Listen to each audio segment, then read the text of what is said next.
All right. So Dan, did you work out today? Of course. You trained. What did you do? Well, this morning I just did my morning walk, about a mile, and then did some like banded hamstring work, and then and that's just like my mini recovery day. And then tonight we did good jujitsu session. So is this a gym that you visited a lot when you come to town, or is it a new gym, or what's the situation there? So we've got an awesome place here where we lift, and then an amazing group where we train well. So luckily, Athens, Georgia, go Dogs! In that home of the UGA football team that I'm sure you guys love seeing. But yeah, we got a great group of folks here, and good setup. Well, I've actually always liked Georgia. So some people may think I'm crazy, but I don't know. I've never had an issue with Georgia. Of course, they're in the East, so we never play them regularly, but it's Right. definitely getting more serious. It has, since Kirby's been there. But I Oh like yeah. them. Yeah, it's I been pull fun for being them in most this of the time. town. Yeah. Well, hey man, they've been dominant the last 2 years. That's But right. it's been fun being here. So you have decided to come to the Mark Forester JAG 28 birthday walk. It's coming up on May 20th. I'm curious, first of all, why this will be your first time. So what made you decide to come? I hope I didn't put Well, any pressure on you.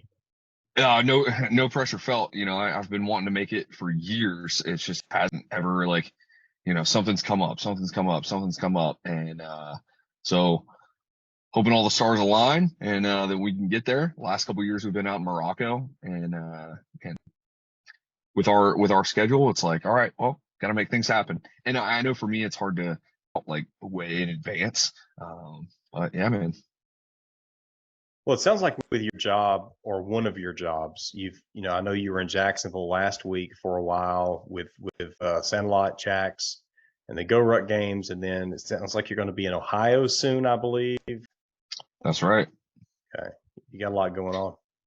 Yeah, so with the GORUCK, it's a lot of weekend events. So they start typically Friday night and run Saturday and Sunday, and some of those are through the night all weekend long. You're on the move, and but the cool thing about that is like during the week, I got a really freed up schedule to get all kinds of other goodness, Hmm.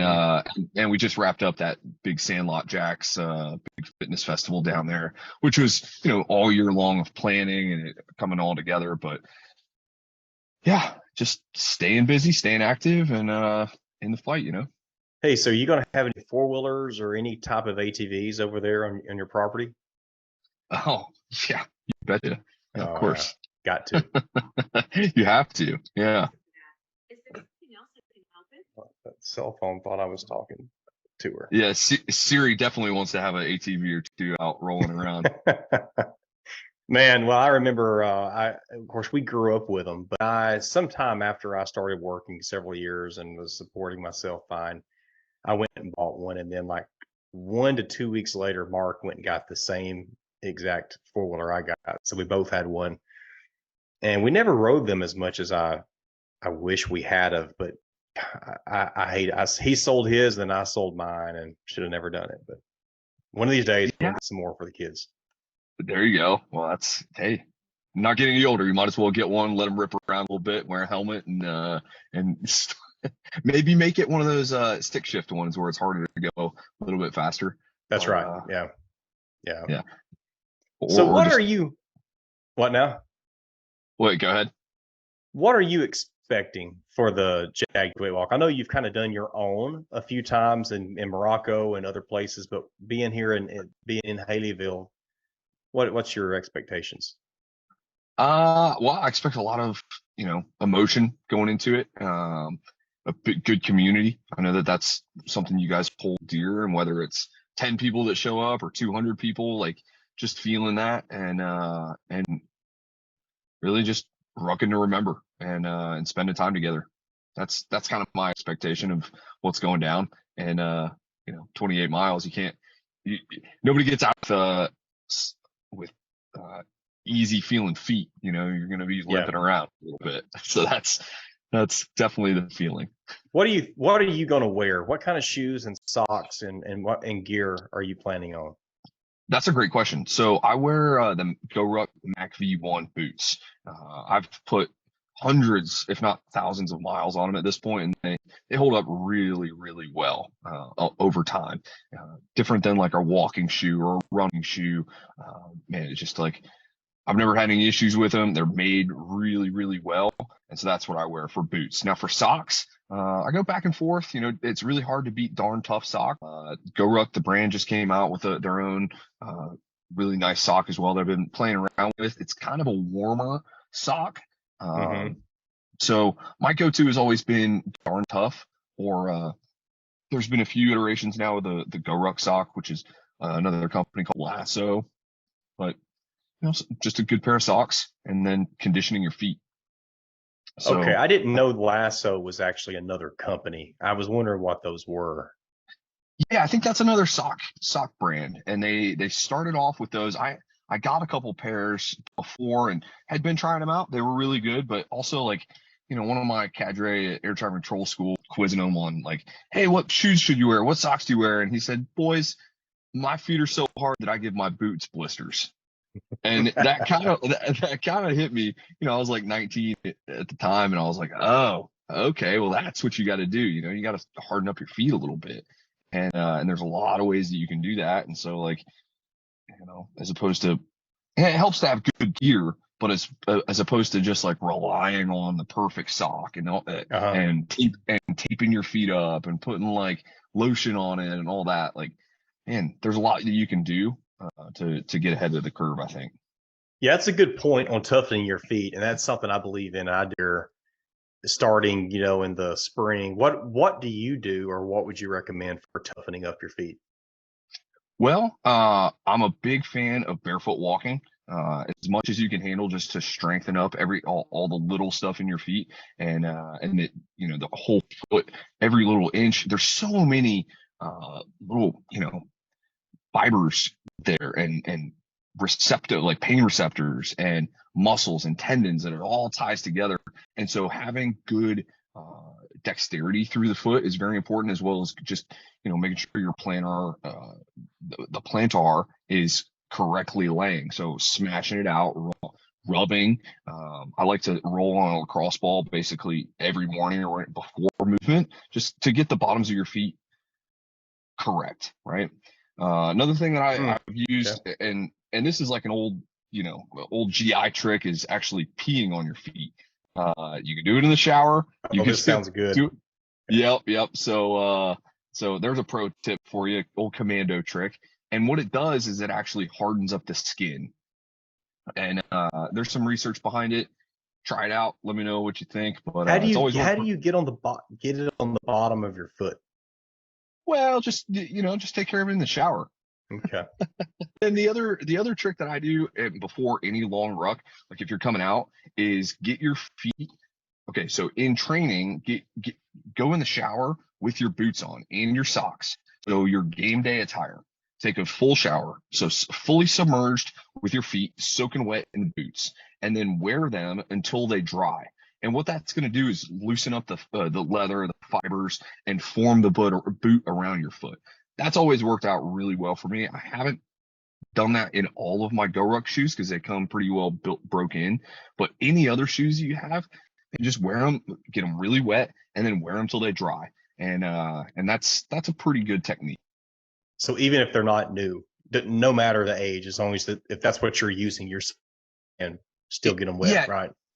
yeah. I mean, Okay. it's not going to hurt because there's always room for it to break in a little bit more. And if you're on the edge of like, oh my gosh, if my boots get wet, then something bad's going to happen. Like maybe you shouldn't take those on a 28-mile ruck. Um, so Uh-huh. I would definitely recommend that for anybody to try out. Yeah. Yeah, that's really good. So I definitely was not familiar with peeing on your foot, and then I mean, because I definitely I do a lot of walking around barefooted, and I grew up Yeah. barefooted, and we just always I pride in having tough feet. I think all of us boys in our family did. I felt like I could climb trees better barefooted than with shoes on when I was young. Sure. Sure. And then Yeah, I hadn't even thought about that with taking a shower with the shoes that I'm going to wear and socks. That's a good one.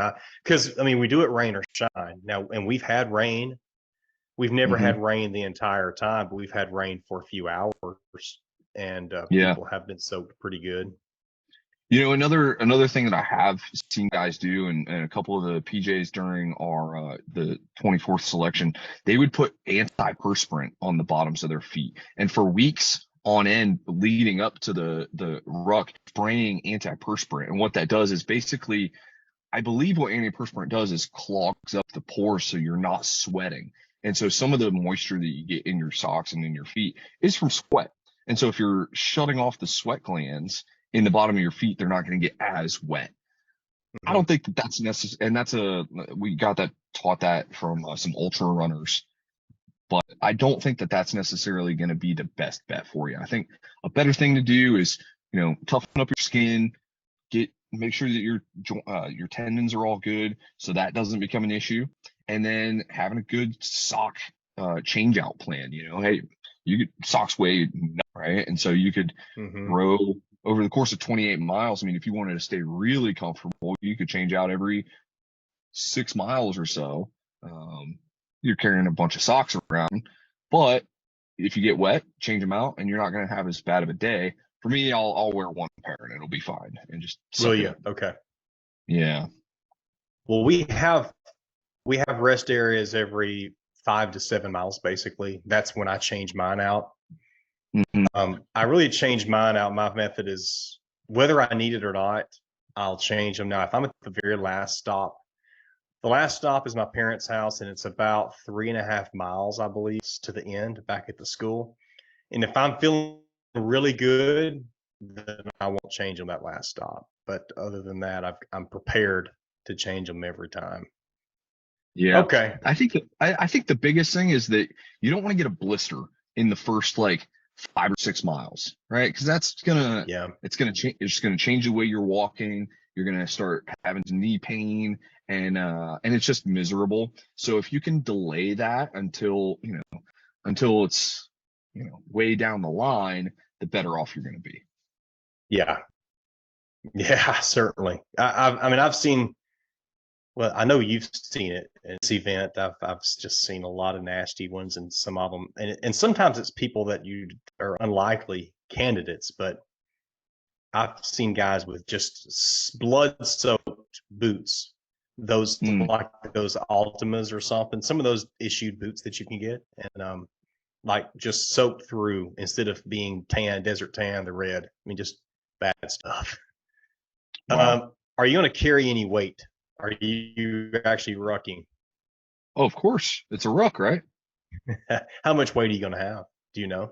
Uh, well, I mean, I did the 28 pounds a couple years ago. That was effective for the stimulus that we were shooting for, but we could go heavier if that was clever. I don't know. What do most guys do?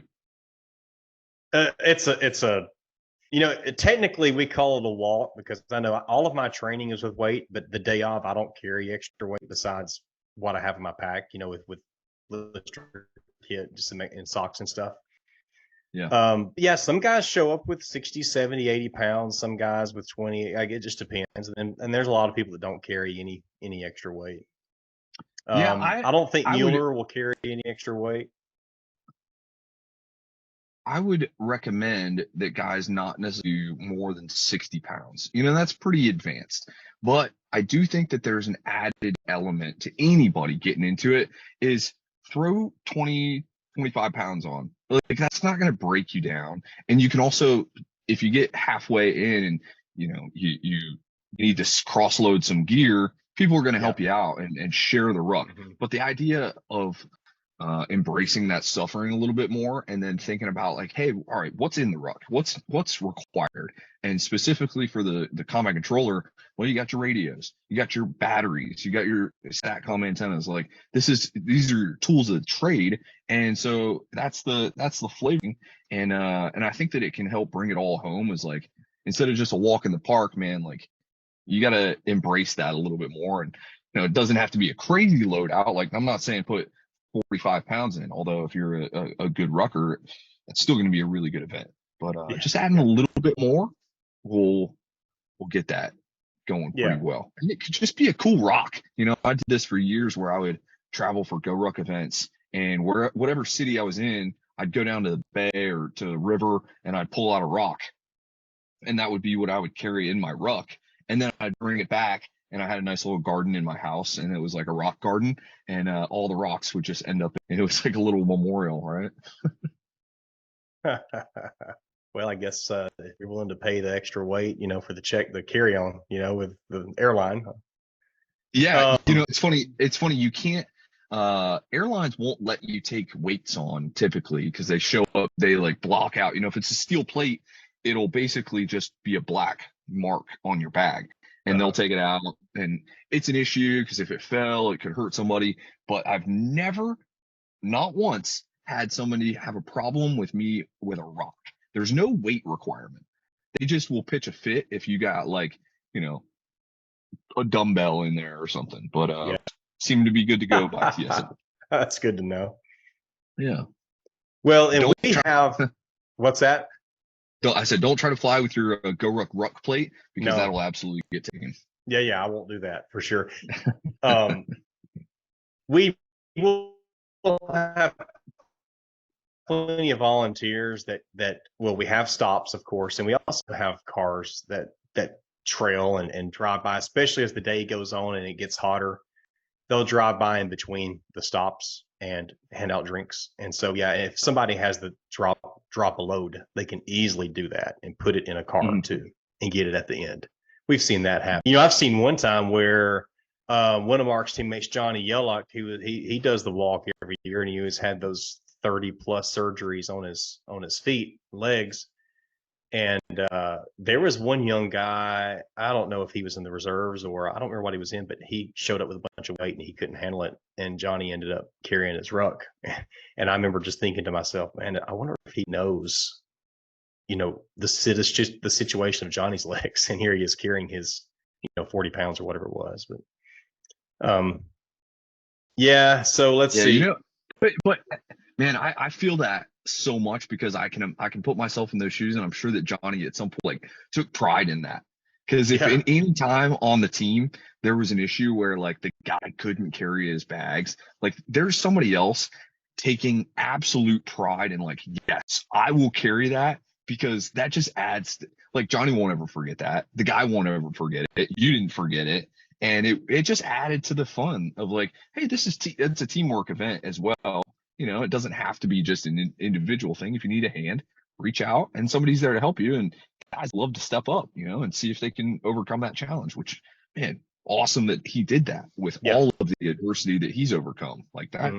That just adds to the legend right there. Yeah. And we have such a group of just selflessness. And, there's been times where people have shown up, like a guy's son that does the walk with us. So a good friend of mine, Chris, his son had a broken leg one year. So he did he limped along with crutches for a while. Then he had like a stroller type thing, and people took turns pushing him the rest of the way, or at least for 3/4 of it. And we've pushed people in strollers, several times, kids and injured people. That's amazing.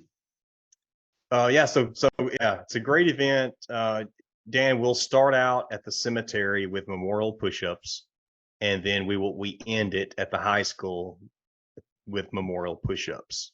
And I would love for you to lead us in one of those. Do you have a preference at the beginning or the end? Your call. Okay. All right. Yeah, as long as you're in one of those, I want you to fire us up with them. Yeah, I'd be proud. Yeah, for sure. All right, so let's see. What about anything else? Let me think on the walk itself. Now, what about how are you going to prepare? Now, do you do anything specific for something like this, or are you always training? Does your training always like prepare for a long ruck like this? Yeah, so I believe in possessing a ready for whatever level of fitness, and I've carried that with me from my time in the Air Force. Is like, we don't really have a season. You're not really like, you're not a seasoned athlete. You're more just like, all right, well, today's mission, whether it's running a 10K or lifting up something really heavy, like you got to be prepared for whatever. So I haven't taken any time off really, and I try to stay in good shape for the most part, stay healthy. So this is just another fun weekend. And part of the gig with, doing GORUCK events is you're half the 20 to 30, maybe more miles on a weekend. And that's just part of the gig. Yeah. Yeah. You're always ready. That's good. And I don't know. I mean, that's one thing I love about GORUCK is, ever since I got into it, and several years ago now, I love to ruck, and it's my time. It's my time. I do it alone. Sometimes I do it with my kids, and I do it with friends, but majority of the time I'm alone. And it's just such a good time for me to reset, ponder and think and listen to podcasts and listen to birds. But I keep this since I got the GR, or since I got the Bullet Ruck. I keep it close. It's right here in my office, and so I'm ready to go with it. I can easily. I went out today. I just took a 15-minute break midday during work, so I'm out of here and just walked down around the lake and back. And I just have 20 pounds in it now, and but it's so awesome just to step away and to know that I'm doing something it's a little more strenuous than just walking, but so good for me. Yeah, I tried to hide the miles as well. For years, I didn't really wear a watch and track my steps, but recently I've been trying to really pay attention to that. So I'm like, the goal is 10 to 15,000 steps a day. That's, did you read the Michael Easter book, The Comfort Crisis? Yes, love it. Yeah, solid. And it's a fantastic newsletter if you haven't subscribed. Oh, yeah. Yep. He broke down something that was like, 10,000 should be the minimum.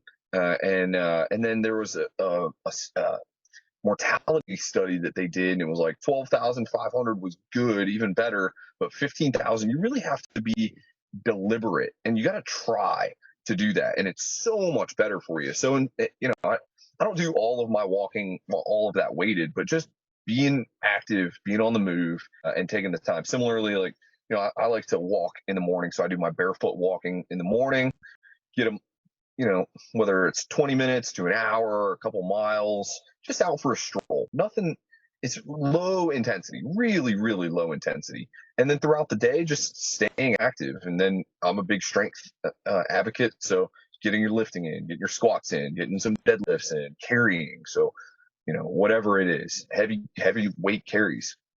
And I think that goes a long ways too, to just prepare you for rucking.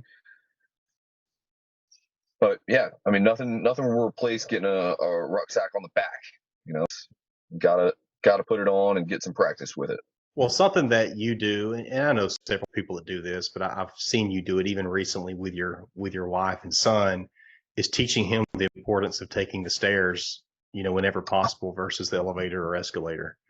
And I love that. I mean, that's another way to get some steps in, and don't take the stairs unless you're, maybe 10 flights up or something. Yeah, we did. And full disclosure, well, okay, so 2 stories on that. Well, I was just in Austin, Texas last week, and Pollux, my son, he's 21 months, and he just found the escalators, and he thinks it's so cool. And so escalator, and we rode escalators for like an hour straight in this hotel. We were just up and down and up and walk to it, and he just got a kick out of it. So we're gonna have to break that at some point. But he just loves it. It's like a little ride for him at this point. But yeah, and another little journey that I was on, hanging out with who's on the SEAL teams, and he was a badass operator. And we were staying on like the 26th floor of this hotel in Los Angeles, and we had just finished this workout, so I had an extra kettlebell with me, and he was like, "All right, man, we're taking the stairs." That was a straight. I had to sack up on that one. It was oh crap! It was a real deal. I was like, all right, well, here we go. So yeah, but you're right. I mean, take the stairs every chance you get, and even in your house, like, set those alarm clocks to get up, get down, change directions. I'm also a big fan of getting some backwards walking or lateral walking. I do a lot of sled pulling as well as like warm up and for for weightlifting stuff, just, if you got a sled, throw it on there, pull it, push it, side steps. Yeah. So we're working in all directions and planes in that aspect. Yeah. So your hips are always ready. Your legs are ready. Yeah, you're good to go. And I'm amazed there are, I don't want to jinx myself because I've been able to do great every year, but when that 28 miles is done and we immediately go to the memorial push-ups, and the more push-ups is, I think it's like 30 push-ups, Dan, is that how it works out? It's like 10 3 counts or something, or 4 counts, and then plus a few extras. Depends on what chief's running it. Okay. So let's just say it's about 33 push-ups, something like that. And for a lot of people, they're smoked and they have zero energy left and zero strength, and they can't do it. But Yeah. it is, I hope I don't screw myself this year. I mean, I've been able to do it every year, and I plan to still be able to do it at the very end too, especially if you're leading it. Yeah. Well, and I think that's one thing is, like, you can do it. Everybody can do it. It's just finding a way, going at a pace that you can do it at, and then committing to the training. Like, you got a couple weeks, get some good practice reps in, so it's not a shock. So hopefully anybody that's listening on here that can take a little bit of, word to the wise, like, body's gonna perform. If you ask it to perform the day of, but give it some hints of like what's coming up, and if you haven't been training, like, do some good reps so you don't get shocked. And then when all that fatigue sets in, that it's just a slap in the face, like, and that's just having some discipline. Yeah. One thing that I started last year, Dan, is because of my Achilles injury, and my foot, it still swells up some. It doesn't swell much anymore at all, but it even last year it was some, and it gets real restless. And I was just curious how it was going to do, and I was using new shoe. I went to the Ballistic Trainers last year for the walk, and so I started using the Ruck wrap, which are the bulletproof bands now. And I did those actually at every stop that we had.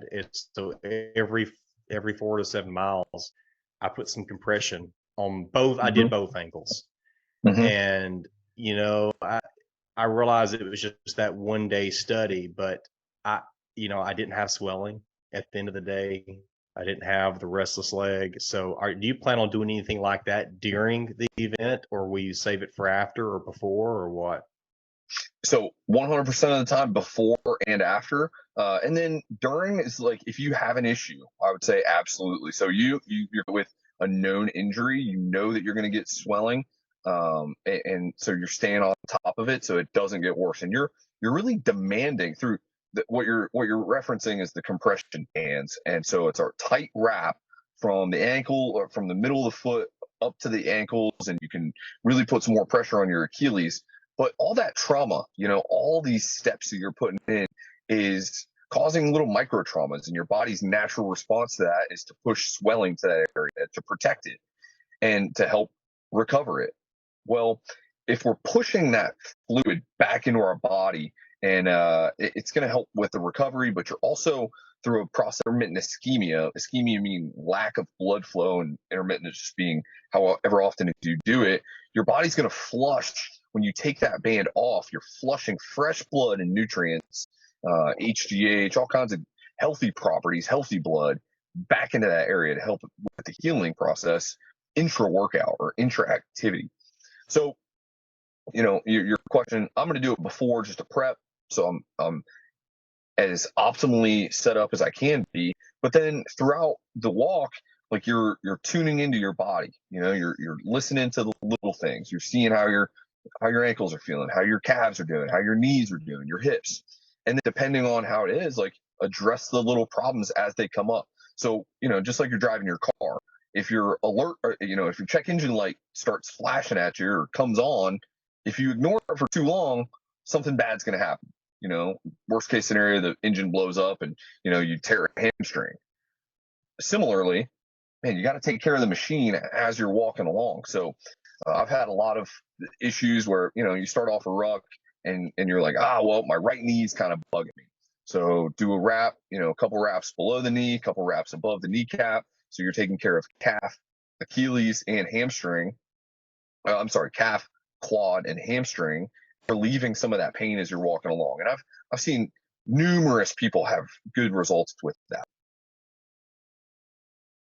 Well, you learned me a good thing, years ago, and I've told you about it. My kids, Yeah. a couple times a week, like, "Hey, Daddy, will you wrap my legs?" Their legs, they hurt them, growing pains probably, and they play hard, and I'll wrap their whole leg from the ankle all the way to their hip, Yeah. and they love it. I mean, that's how they can. Sometimes the only way they can go to sleep. I wish that more people, and hopefully it comes, more popular and people can just share the technique. You don't have to live with pain, right? And you don't have to just take drugs to make it feel better. And the ibuprofen isn't doing what you want it to be doing when you need it to be doing it, right? And so simple stuff like compression or some body tempering, right? Roll it out, get some motion to it, some energy that's actually helping bring nutrients and heat and blood flow to what you need when you need it. Yeah. Yeah. What else do you want to say about bulletproof bands or bulletproof? What are the other ones? Training bands. But what do you say about any of that? Yeah, so our whole thing with the bulletproof band Ruck wrap, and it kind of evolved into, if you think about your Ruck as a toolbox, like I mentioned, hey, in the military, our toolbox has our weapons in it. It's got our radios, it's got our food, water, everything you need to complete the mission. But then if you think about your gym bag or your rucksack that you're going to be walking with, that's also your toolbox. Hopefully you got some licky chewies, some water, some snacks, maybe your cell phone's in there, but then other things that can help you maintain your machine. So when things start going wrong, you can address those issues. So stuff like the floss bands, other things like I'm a big fan of the hip circles. So if you're not familiar, it's just a continuous loop, either a rubber band or some kind of fabric with elastic in it. And what I do is before all work, whether it's a workout or a ruck, putting it around your knees, going through a little stepping sequence. So do some forward steps and backward steps, some squats, some bridges to get your hips, your glutes, your hip flexors, your hamstrings, your quads all fired up before you start getting really active with it. And then I'm a big fan of band training as well. So just a continuous loop band. You've seen bands in CrossFit gyms, all kinds of uses for it. So you can use those for strengthening exercises, and then also any mobility, tons of different options. But if you have a couple of those bands, they weigh next to nothing, but they can actually help make you stronger. And then if you have a couple of mobility things that you can do with it, they can help you stay in the fight for longer. And so I just view it as a tool in the toolbox, and it can help you get stronger in the off season as well, and your daily training. And so there's tons of different exercises that you can do. You pick 5 to 10. I've got about 10 exercises that I do religiously, right? They're my top 10 things, and I'm going to do them all the time because I believe in their benefits. And everybody can have their own that they. Well, and you post videos of I don't know if you've got all of them online on your YouTube channel, but you've got a lot of them. Is that right?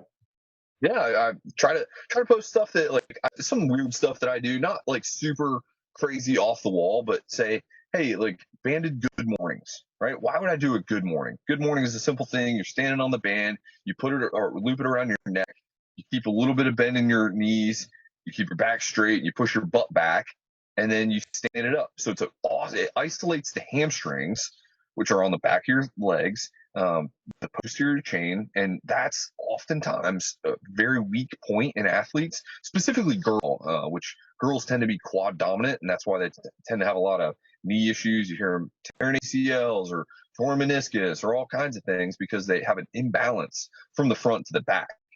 And so adding in some very basic exercises like, good morning, some deadlifts, some single leg Romanian deadlifts, stuff that really focuses on building up the posterior chain can get you a long way. So I post a lot of that kind of stuff, just, for people to get ideas to try it out. And so if you're interested in that, you're listening to this and want to subscribe to YouTube, I'm not making up anything. I'm not necessarily like I've stolen all of it somewhere else, and I'm like, oh, well, that works. So give it a try. Yeah. So what's the URL and then the discount code you provide? Because it's a great discount. I want to use it. Yeah. So the website is Ruck Wrap. So RUCK Wrap WRAP.com, and then if you use JAG28, you get 28%. So fat discounts, and man, like, I just want to get you guys, everybody that's going to be there, taken care of. Yeah, That's appreciate that. Yeah, of course. Hopefully, I just want to see people succeed.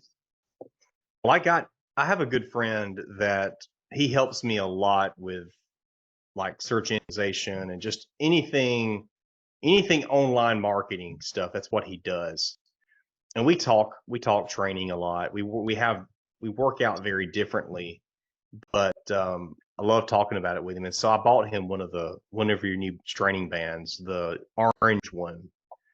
I don't know if that's maybe next to the strongest one I believe you've got. Yep. So I sent that to him and he was not familiar. And so what about people who say, this looks good, I want to try it? Where do they go to learn what options they have with those bands? Go to your YouTube channel? Is that the best place, would you say? The YouTube, I try to post those on there. There's any number of different, that guy Kelly Starrett, who really made band training he's great. Popular with the mobility stuff.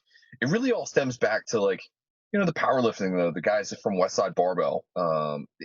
There's tons of different physical therapists that are putting out good ideas, and really that's like, I mean, you experienced this, and you can correct me if I'm wrong, but after you had your surgery, they put you to physical therapy and they gave you all these strengthening exercises, and they're all kind of weird, like simple movements, but it's to strengthen that aspect. And a lot of it is with bands, because the bands provide a search. It gets heavier the longer it goes, and so you don't have to go all the way, but you go just enough, and then over time you can go a little bit further and get stronger. And the other cool thing with that is it's in a controlled environment too, so it's not like free weight where you got to have all this range of motion or perfect form, but you can really kind of break down the movement and do these small exercises to help target weak areas. Yeah. You can also do it, the versatility of where you actually, like where your body is, right? Your living room, laying down, watching TV with the kids. I mean, there's your bedroom, so many places you can do it too. Oh yeah, absolutely. I mean, it's just versatility and your creativity.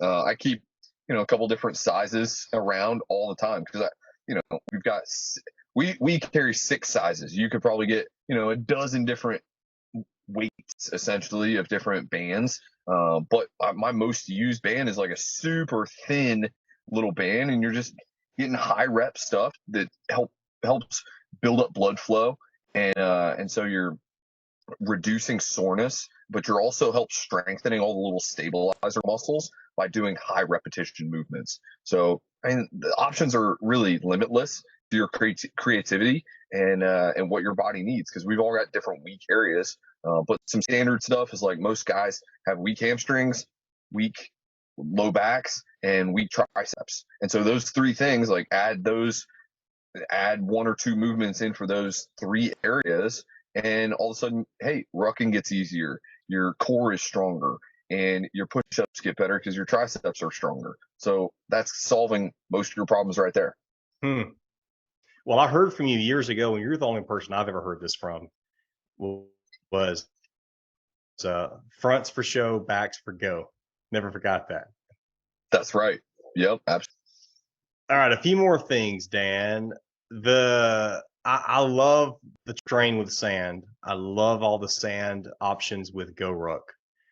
I have 2 sandbags. I've got 2 kettlebells, and I think I've got 3 sandbags and 2 kettlebells. I want to continue to get more in my arsenal. What will you explain the benefits of the sand option training, and then what are maybe some things that you've learned as you've been doing this for a few years now?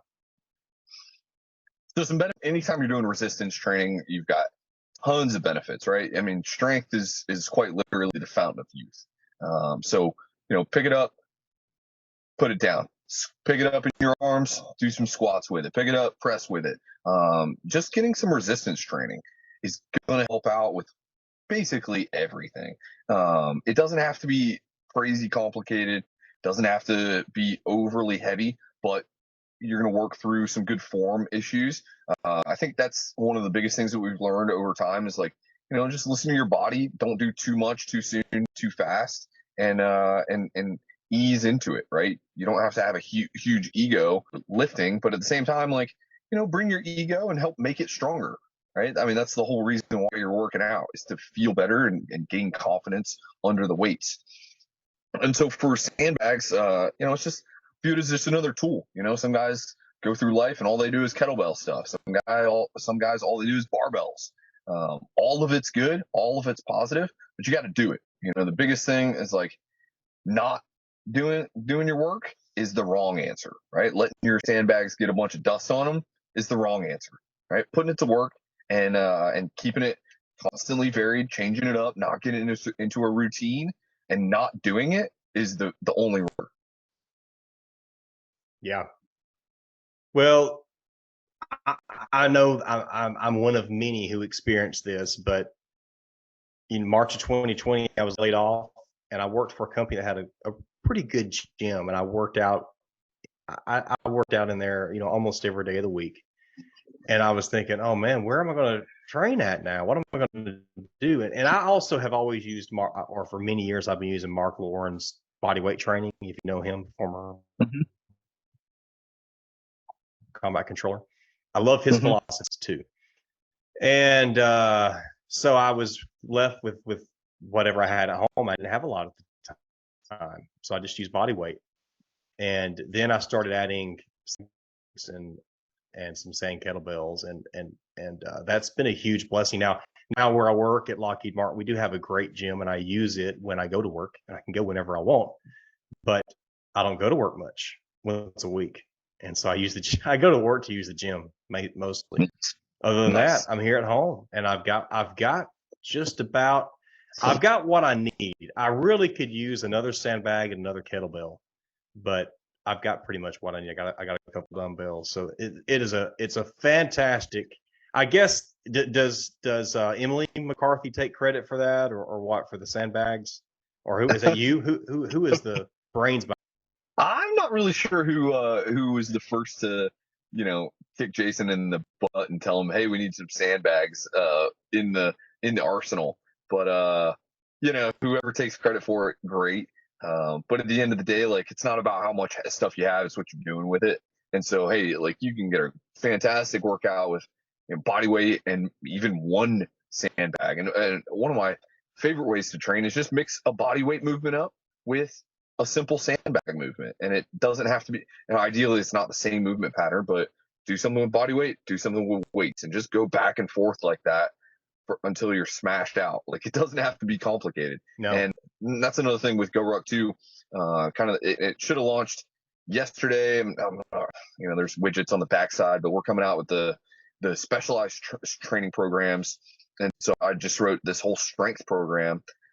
Basically, all you need is a couple different sizes of sandbag, and it's going to take you 3 days a week, 20 minutes a day. So there are 2 10-minute sections essentially. So you do 20 minutes of strength training before you do your cardio, or you go for your ruck or whatever it is. But it's structured out like that with the intent to get you stronger, because that's really, like, strength training. It takes the longest to build strength, and it's quick as well if you sit on it for too long. But it takes a while to build up a good amount of strength. And like you said, it can be, if you don't really know what you're getting into, it's a little overwhelming sometimes. So keep it simple and just find a good program and stick to it. I'm a big fan of, like, mini training sessions. So, you've got your big lifting days, but then take 30 minutes. You can do this every day. Is pick 1 or 2 exercises specifically for grip, guts, and core, and just bang out some movement, right? and I like to do banded work with that. So just pick 1 or 2 moves and work on it for 10-15 minutes, break a sweat, get the blood flowing, and that helps one with like I said, building up weak muscles and kind of the physical therapy side, but also that blood flow, so you're not getting as sore and you can recover faster, and you're putting a lot of extra volume in. Yeah, that's good. So Dan, you were the director of training at GORUCK. Now are you the director of specialized training? Is that it? And Yeah, I guess yes. I guess technically yes. did the name just change, or is there also a director of training and you're now the director of specialized training? Yeah, yes. Yeah. So the name changed, some of the roles changed, and yeah, I got, everybody's special. I think I get a participation trophy that goes along with the title. Okay, good. But at the end of the day, man, we're just putting out, more programs for folks that with some specific guidance of like, hey, that's what we want to take. And most people, the first one that we're putting out is the strength training aspect, because I believe in, upping your overall absolute strength, and so I put a big value on that, and most people need it, so that's what we're leading off with. Well, you're kicking butt. GORUCK is kicking butt. There's no bigger fan than me. And so last thing is, I don't know how often you do this, Dan, or if it was a one-time thing, or maybe it's a measurement thing every once in a while, but I think you carried 100 pounds for a mile recently. Can we explain that? How did you do it? Is that something you kind of do regularly, is to check your progress? And how did you carry it on your body? And how did it feel? So we just came out with this baseline functional fitness test, and like everybody and their brother's got a different PT test. The Army's got theirs, Air Force has theirs, every SWAT team has their own. Like everybody's got their own contest that they're putting out, and so GORUCK put this out, this standard of put 100 pounds in a ruck or carry 100 pounds for a mile and just see how quickly you can do it. And we've tested it a couple times, and guys have done it for the GORUCK games and put up pretty awesome times. And yesterday morning, I was like, all right, well, hey, it's about that time. One of the GORUCK games competitors, he's a top of the line athlete. He was like, hey, Dan, what's your time? What's your score? And I was like, man, I didn't have a great answer for him because I hadn't hit it in a while. And so I owed it that yesterday morning saying, I had a cup of coffee, and then I was like, all right, we're getting it on. And I was, first thing in the morning is not necessarily the optimal time to do something really terrible either, if you're going to do something like a 100-pound mile. So I put 100 pounds in my GORUCK, the Rucker 25 liter, put a couple ruck plates in there, and then I had to top it off with a couple dumbbells, and just jogged it out. And I'm not a big runner either, but just try to stay with like a little shuffle cadence, hit a lap, hit the mile. It was heinous. I mean, it was hard. Did you have the MACV-1s on? Was that what you wore? No, I actually wore the Ballistic Trainers yesterday. They're a little lighter, but yeah, it's a really tough standard. I mean, 100 pounds is no joke, and but for a mile, it's not the end of the world. You can probably get it done, and most people should be able to get it done in under 20 minutes, and then start working back from there. If 100 pounds is way too much for you, for scaling wise, like start with 50 pounds, take it for a mile, see how quickly you can really just move. Because the idea is it's more like a sprint. There's different levels of like weight versus pace. You should, I think, for stud status, doing 5 miles in an hour with 45 pounds, that's a really tough ruck as well. And that's like, you're good. You're probably good to go. Yeah, you're not walking. You have to be shuffling or jogging there, right? I take that one specifically in order to hit that time. You can stride it out, but I like to go in intervals. So I'd either go like, whether it's 30 seconds on, 30 seconds, or 1 minute of shuffle, 1 minute of recovery walking. And that's a great workout as well as a really tough test. But man, like cut all those weights in half if you're just getting started and start knocking out these little benchmarks. And then if you go even further, with distance wise is like do a 12 miler, maybe do it with 30 pounds, and you should be under 4 hours. Okay, what does that look like? And then start chipping away at that. Just like tough standards. But the mile with 100 pounds, it's hard. I mean, everything is gonna feel it after that. Yeah, I bet. And it's a totally different beast than 28 miles or 28 pounds. Like it's a different vibe, but at the same time, it's just a training day, and so everything is everything, and that's it. Yeah. What did you say on the 5 miles with 45 pounds, and how long did you say 2 hours or 1 hour? 1 hour, yeah. So that's 12-minute miles. Wow. And Yeah. it's a tough standard. Like I'm not, no joke about it. Try it with 20 pounds if you can hit it, which a little bit of jogging in between, then bump it up to 30 pounds, and then bump it up to 40, and see if you can. But that's like stud status, like most guys going through the Army Q course, or the Air Force, going through the pipeline, you could probably do that, but just like to kind of get your mind upset of like what good standards are, that's another tough ruck test. Yeah, I'll say. That's a good one to shoot for. Okay. Yeah. Dan, what else? Go ahead. Go ahead, brother. I mean, just like different standards that you have for yourself throughout the years, like different times. I haven't run a mile. I don't run very often at all. I like to lift. I like to walk if we're getting paid for it, and I like to try to choke dudes and break their arms. Like I like jujitsu. That's what I do. Because it makes me happy. But like unless somebody challenges me and says, hey, well, what can you do for this? Well, then we start plugging these in. And so we got a couple of these I've always used, like, all right, your 3 mile run. That's the old Air Force PT thing. It's like, what can you do for this? What do you have for a 5 mile ruck? All right, a 12 mile ruck. That's the Army PT, the SFAS standard that guys are shooting for. This 1 mile ruck is challenging. It's a tough one. But some of the top athletes in the whole wide world, guys that are on the tip of the spear for ruck running, they just knocked it out. One guy did it in under 7 minutes. It's pretty impressive. Yeah, you did just have some world-class athletes in Jacksonville, Florida last weekend, didn't you?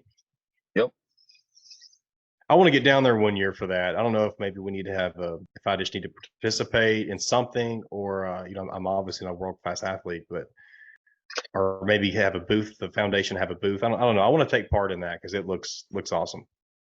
Yeah, the way to do it is just come and be a spectator. Listen to all the fit talks that they got. Guys like Sebastian Younger. There were some really like big name folks that came out and gave like TED Talk style presentations.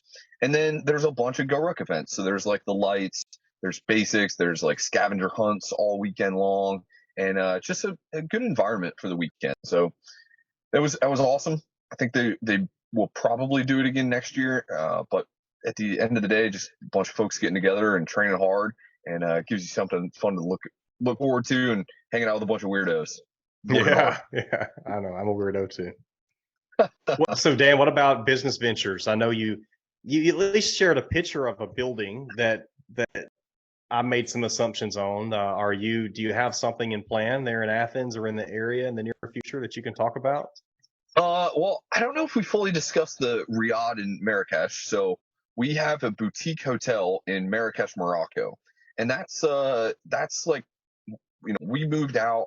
I sold my CrossFit gym in 2019 to one of my coaches, so it freed up the time and the space to do something different. My family was ready to move on from Fort Bragg after I transitioned out of the Air Force, and so we moved out to Africa, and with the goal of renovating this boutique hotel.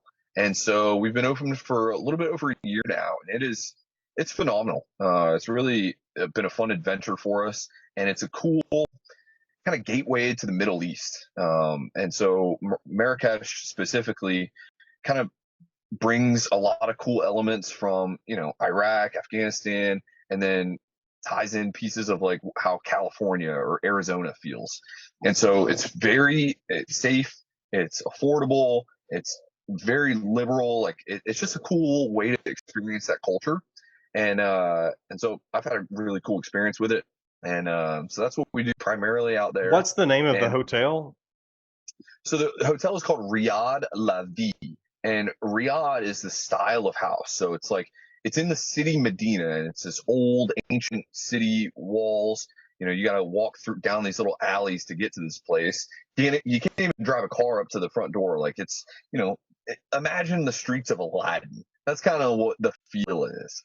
And Riyadh is just the open courtyard style of, and then La Vie is the life, and you know, like c'est la vie, such as life, and so we named it that because when you're there, you want to experience the best of life, or like, man, you're out on this rooftop bar and you know, soaking in the sun, and my initial thought was like, wow, this is the life. And so our goal is to share that with other people, and you know, make the Middle East and North Africa kind of accessible to folks. And it's been a fun adventure.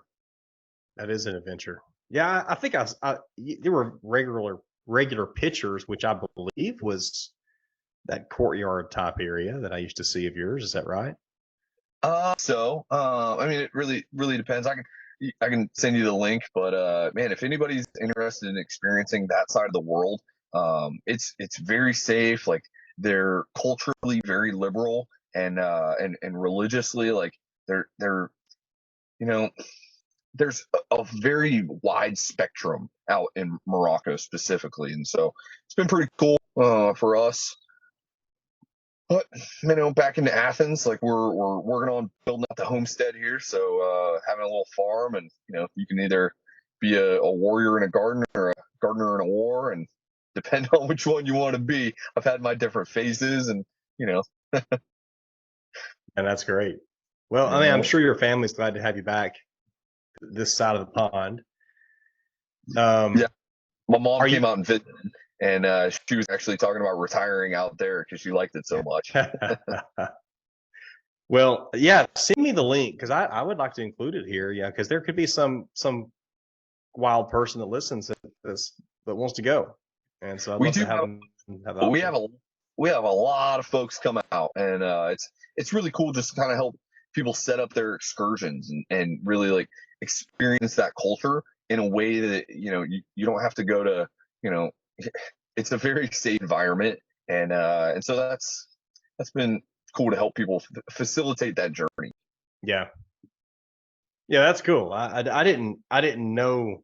I mean, I've listened to you on some podcasts since I talked to you a few years ago, and I didn't know the whole backstory of the, or not. I don't know the whole one still, but I didn't know all that about the hotel, and I'd heard a little bit of it kind of recently on one of your episodes, one of your podcasts. Yeah. So if someone wants to hear, so episode 75 is where I interviewed you last, Dan, and that was in 2020. And I'll link to that one. What else do you want to say? What have we not covered that we need to? Well, I mean, what have we done since then? Just kept training hard. I got another baby now, so you know, keeping on that. Not too much has changed other than that. What's the best place that where do you direct people to find you? What platform and what name? I'm really accessible on Instagram, Dan Skidmore 11. Like, it's such an easy place to communicate with folks for me. It's because it's just like a picture and then, hey, connect or send a DM if you got a question. If you need help with like programming, or you need a kettlebell pro, if you got my kettlebell program, but like, you know, ideas for training or motivation or like just getting in action. That's what we're trying to push. And so yeah, shoot me a message, link up, and plan a trip. You know, schedule yourself a GORUCK event, come out and test yourself.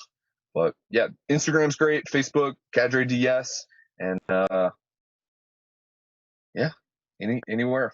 Well, and what would be great is if a lot of people, because you have a following, there's no doubt about it. If a lot of your followers would show up in Haleyville, Alabama on May 20th and participate in this 28-mile ruck for my brother Mark Forester, and because you'll be there, and we'll have, you know, I know there's a group from the 2-3 down at Hurlburt that's going to come up. I don't know how many yet, but some are.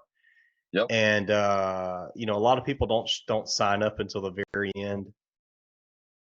Right now, as of Saturday or Sunday, we had 20 people that had signed up. I know that doesn't sound like much, but based off of history, nobody signs up to the last week just about, or the day off. They show up and then register that morning. So 20 people 3 weeks out is actually good for us. So who knows? I don't know what it's going to be like for sure, Dan, because we've gone a few years. We haven't done it there since 2019. So it's our first year back in town altogether. It's just hard to say, but I wouldn't be surprised if we have 40, 45 people. We usually have anywhere from 35 to 70 people. But who knows? Could be more. It doesn't matter. Yeah. I mean, I do it by myself regardless. So, Sure. but we do appreciate the support, and I look forward to seeing you and your family. I think your wife's coming too, right? Y'all are just all going to do it. Is that what the plan is anyway? Yep. Our little guy just weighed in at 29 pounds, so he's making the cut and he's going to get off. Yeah, that works out good. And you that way you can't pass him off to anybody else, I guess, either. Yeah, it's a teamwork effort. So yeah, I think with putting it out on the GORUCK page and like using the rucking avenues, I think in the last couple of years, like we've really gotten good traction going with the activity of rucking or walking as it is. So putting it out and inviting people, and that's the whole thing is like bring a friend, tell a neighbor, get out, tell the story, and have some fun with it. So yeah, well, it's a great event. It's something that I call it my baby. I'll do it forever until I guess I just cannot move. If you can see the patch here, I'm wearing it just for this. All right. I'll take it off. See if I can show it here. So this is the patch that everybody will get that completes the 28 miles. This is a little help from you because this background of that Jaguar is really cool. Something you did back in 2020, wasn't it, Dan? That's right. You did 28 miles every mile, or 28 push-ups every mile. Yeah. Oh man. Yeah. You are crazy. It wasn't the push-ups that was the problem. I think it was the lack of water town that I struggled with and staying on my hydration plan. But it's also by myself. Yeah.